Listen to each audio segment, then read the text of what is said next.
नमस्कार, वंदे मातरम। दोस्तों, स्वागत है आप सबका सैनिक पाठशाला में। आज के इस वीडियो में जैसे आप बोर्ड पर देख पा रहे दोस्तों, माननीय हाईकोर्ट द्वारा दी गई एक टिप्पणी के बारे में आप सबको जानकारी दूंगा। माननीय हाईकोर्ट में डिसेबिलिटी पेंशन से जुड़ी हुई एक केस पर सुनवाई चल रही थी, जिसमें सरकार को तगड़ा झटका देते हुए माननीय हाईकोर्ट ने बहुत बड़ी और ऐतिहासिक टिप्पणी की है। जी हां दोस्तों, 10 जनवरी 2024 की यह सुनवाई है। इसके बारे में डिटेल्स में हम सभी पूर्व सैनिकों को जानना बहुत ज्यादा जरूरी है, क्योंकि माननीय कोर्टों में जितने भी हमारे केस चल रहे हैं, उन केसों के ऊपर कहीं ना कहीं 10 जनवरी 2024 के इस माननीय पंजाब और हरियाणा हाईकोर्ट द्वारा दी गई टिप्पणी बहुत ज्यादा दिशा दिखाने का काम करेगी। जी हां दोस्तों, जानेंगे माननीय हाईकोर्ट ने ऐसा क्या कहा 10 जनवरी 2024 को, जो कहीं ना कहीं हम सभी पूर्व सैनिकों को जानना बहुत ज्यादा जरूरी है। तो इसके बारे में जानकारी हासिल करेंगे दोस्तों। इससे पहले कि वीडियो में आगे बढ़े, मेरा आप सबसे आग्रह है दोस्तों, अगर सैनिक पाठशाला चैनल में आप पहली बार विजिट कर रहे हैं या अभी तक चैनल को सब्सक्राइब नहीं किया है, तो चैनल के साथ जुड़े रहने के लिए, आपसे जुड़ी हुई भरोसेमंद जानकारियों को पाते रहने के लिए चैनल को सब्सक्राइब जरूर करें। तो चलिए दोस्तों, आगे बढ़ते हैं। जैसे आप बोर्ड पर देख पा रहे हैं, सबसे पहले माननीय हाईकोर्ट ने ऐतिहासिक टिप्पणी करते हुए पूर्व सैनिकों को न्याय देने की बात की है। जी हां, 10 जनवरी 2024 की यह सुनवाई है और सरकार द्वारा दायर याचिका पर यह सुनवाई है, जिसमें माननीय हाईकोर्ट ने सरकार को तगड़ा झटका दिया है। जी हां दोस्तों, आगे मैं आपको माननीय हाईकोर्ट का 10 जनवरी 2024 की उस टिप्पणी को भी दिखाऊंगा, उस बात को भी समझाऊंगा कि क्या माननीय हाईकोर्ट ने कहा है जो सरकार के लिए तगड़ा झटका है। और दोस्तों आगे समझिए, डिसेबिलिटी पेंशन से जुड़ा एक जबरदस्त आदेश जो दिला सकता है नोशनल इंक्रीमेंट पेंशनर्स को। जी हां दोस्तों, यह एक मामूली टिप्पणी नहीं है, क्योंकि इस टिप्पणी में जो बड़ी बात कही गई है दोस्तों, जो कि कहीं ना कहीं नोशनल इंक्रीमेंट दिला सकता है पेंशनर्स को। जी हां, और 20%, 30%, 40%, 50% और 100% एडिशनल पेंशन, जो कि 79 ईयर, 84 ईयर, 89 ईयर, 94 ईयर और 99 ईयर की उम्र में दिला सकता है। जी हां, माननीय कोर्ट का यह टिप्पणी बहुत ही बड़ा टिप्पणी है। और आगे दोस्तों, इक्वल एमएसपी 15,500 भी होगा आसान। जी हां, जो टिप्पणी माननीय हाईकोर्ट ने की है, उस टिप्पणी की अगर मैं बात करूं तो कहीं ना कहीं आने वाले दिनों में जो माननीय दिल्ली हाईकोर्ट में हमारा इक्वल एमएसपी का केस चल रहा है दोस्तों, वो केस भी कहीं ना कहीं और आसान हो जाएगा। पूर्व सैनिकों के और पाले में यह केस भी आ जाएगा। आगे मैं समझाऊंगा जब आपको मैं माननीय कोर्ट की टिप्पणी सुनाऊंगा, टिप्पणी बताऊंगा। जी हां दोस्तों, आगे समझिए, माननीय हाईकोर्ट ने कहा 10 लाख का जुर्माना भी ठोकेंगे। जी हां दोस्तों, माननीय हाईकोर्ट ने सिर्फ अपनी टिप्पणी ही नहीं दी, बल्कि यह भी कहा कि सरकारी तबकों के ऊपर हम 10 लाख रुपए का जुर्माना भी ठोकेंगे। और साथ ही साथ क्या कहा सुनिए, सुप्रीम कोर्ट का आदेश सर्वोपरि है, सरकार को मानना ही पड़ेगा। जी हां, देना पड़ेगा पेंशनर्स को न्याय। माननीय हाईकोर्ट का यह है फैसला।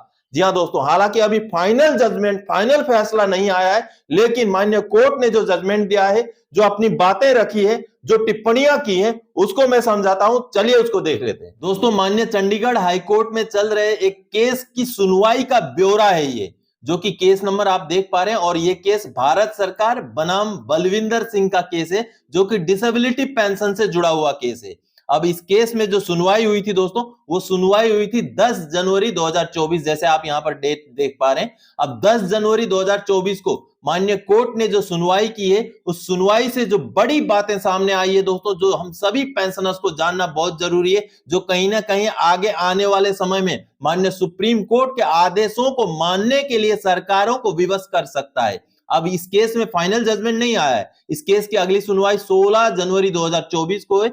अब इस केस में माननीय कोर्ट ने जो टिप्पणियां की थी, जो बातें कही थी, उन बातों को मैं आपको हिंदी में समझाता हूं। चलिए उसको समझते हैं। दोस्तों, अभी जो आपने अंग्रेजी में सुनवाई का ब्यौरा देखा, उसका मैं हिंदी अनुवाद आपको समझा देता हूं। आप जैसे देख पा रहे हैं, सुनवाई की अगली तारीख पर याचिकाकर्ताओं के लिए बहस करने वाले वकील इस बात पर स्पष्टीकरण देंगे कि सशस्त्र बल न्यायाधिकरण यानी कि एएफटी द्वारा विकलांगता पेंशन यानी कि डिसेबिलिटी पेंशन देने के पारित आदेशों के खिलाफ याचिका दायर करने के लिए विभाग के खिलाफ अवमानना कार्यवाही क्यों शुरू नहीं की जा सकती।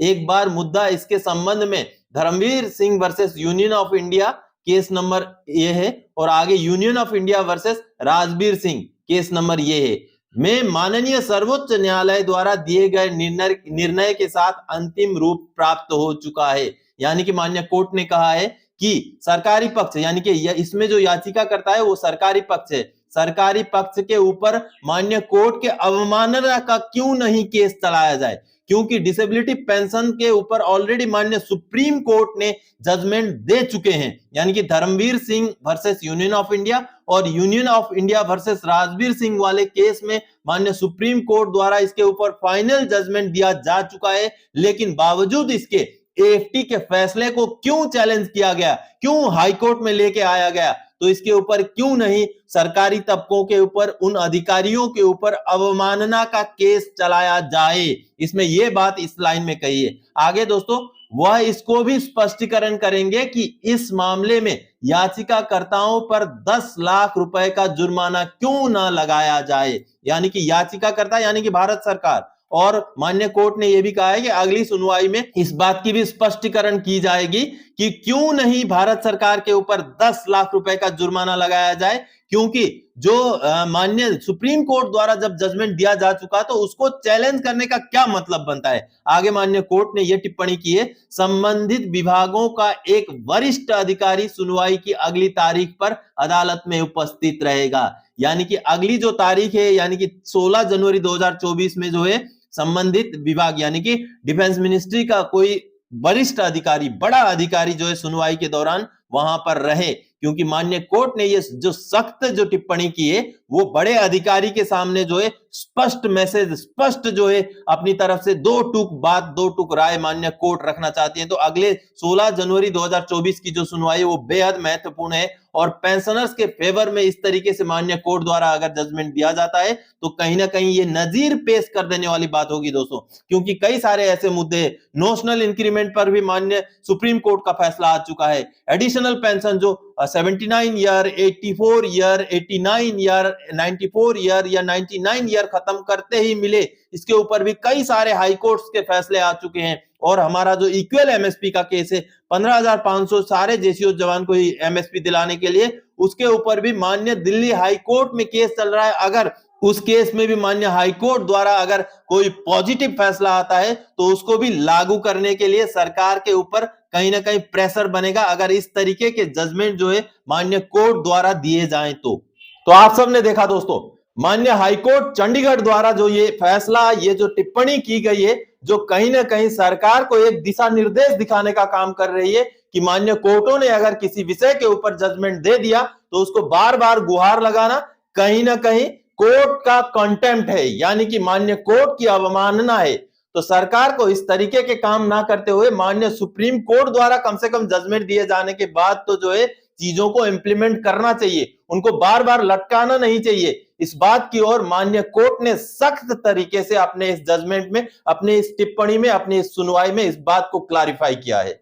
तो दोस्तों माननीय कोर्ट के इस जजमेंट का स्वागत है और आने वाले दिनों में हम बाकी जो मुद्दे हमारे चल रहे हैं, चाहे इक्वल एमएसपी का मुद्दा हो, चाहे एडिशनल पेंशन का मुद्दा हो, चाहे नोशनल इंक्रीमेंट का मुद्दा हो, इन विषयों पर भी अगर बात कोर्ट पर पहुंचती है तो माननीय कोर्ट इसी तरीके का रवैया अपनाएंगे, ऐसी हमारी आशा है।